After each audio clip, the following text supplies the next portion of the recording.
And this is Elena Garrett, and this is my video number 3 in my sequence on converting your property to a midterm rental. And today, in this particular video, we're going to look at the to-do list that you need to go through before you start the conversion process, or item that you'll need to consider. Without further ado, let's go ahead and kill my video so we can switch to my presentation and jump right to it. Okay. Hopefully you can see my screen at this point, and we are going over property conversion to-do list. So before you get started, before you even buy a single piece of furniture, you need to decide what kind of model you're going to use. And in my previous video devoted to midterm rental models, I went over 3 types of models. Number 1 is room by room rental. Another one is a whole house rental. And the third one is a hybrid model, which could be used for both room by room and whole house rentals. Until you know which model you want, it's really hard for me to give you detailed instructions on how to convert your property, because room by room rental requires a very different setup, because you're going to have shared spaces between tenants who are not familiar with one another, who might have very different personalities, schedules, and tastes. So for that reason, you are going to have very different requirements for the room, and also access for their rooms, like how will they access their rooms and keep their rooms secured, and also how it will, is there any kind of accommodations for them for having their own meters, etc. So on a whole house rentals, you have much less setup. On a room by room rental, you have a little bit more setup. Then setting the property. When you select your model, next thing you're going to do is to select your target audience. Because if your target audience is mobile professionals, it will drive the requirements for your house. Or if your target model is, for example, students, it will also drive some furniture choices. Furniture needs to be very steady, very durable, etc. Parking, if you have your target audience as construction crews, the parking needed for construction crews trucks is very different than you would for students who may or may not even have a vehicle. Then finding tenants. Before you even start converting your property, you need to already review your to-do list for finding tenants, because the process of finding tenants need to happen even before you start converting the property or during your conversion process. You need to be already actively looking for tenants. And then setting up operations, because unless you're doing everything yourself, including cleaning and management, you will need to look at who are going to be getting in the furniture, who will be setting up the furniture, who will be doing the cleaning, who will be doing the operations, and who will be keeping an eye on the property. And then financial matters. Once you select all of those, and only after that, start looking at how to set up your bank accounts, because you will need some deposits, take some deposits, etc. What kind of insurances you need, what kind of tax write-offs you're going to have, etc. Let's go really quickly into the more detailed breakdown of what you're going to need to accomplish and the items on this list. So we just looked at this list. We're going to just look at these 2 parts right here on the next slide before we move on to the next video. So what does that mean to set up the property? Here is what you will need to somehow have in your property before it can be even producing any income. You will need to address some kind of furniture for shared spaces. You will need to address furniture and bedding and all kind of sleeping items like eye masks, sound machines, etc.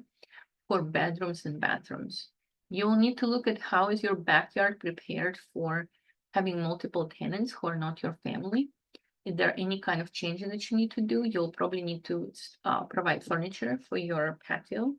You will need to select color schema and mood, because if your house is very dark, for example, or if your house is very bright, it might attract certain types of tenants. You will need to select what kind of rules will be posted and where, because tenants are not intuitively aware of the requirements or expectations that you have of their behavior. So rules will need to be posted throughout the house to remind the tenants what your expectations are.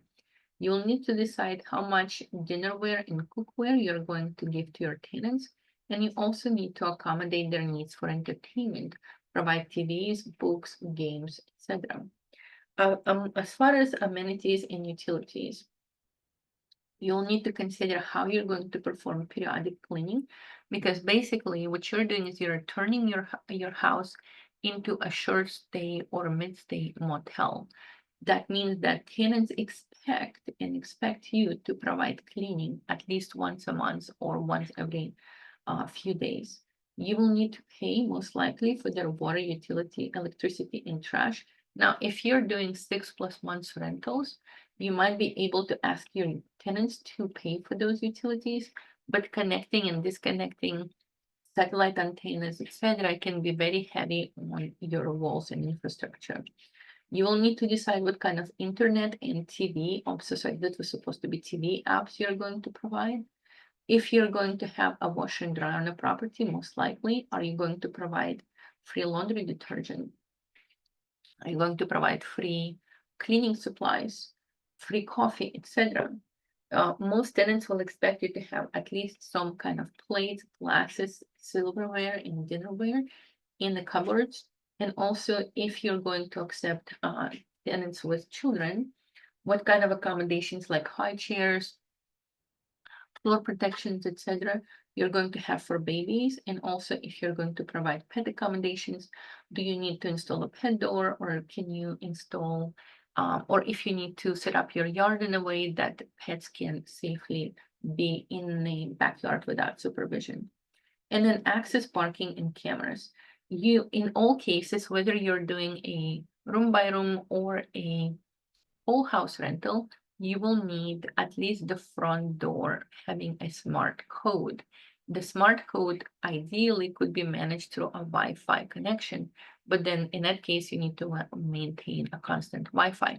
Some people set up lock boxes similar to the one that realtors use outside of their homes. They're a little bit less convenient because once the tenant knows the lockbox access key, even a tenant who's been kicked out of the property can return. So personalized access codes that have an expiration date or can be revoked are very convenient. What kind of parking are you going to allow to your guests? So for example, if you have garage parking, will you allow them to park in the garage? Can they park on a side of the street where you are, on the opposite side of the street, so knowing your neighbors, etc.? And then how are you going to enforce your rules? So for example, if somebody's smoking pot on a property, how are you going to know it?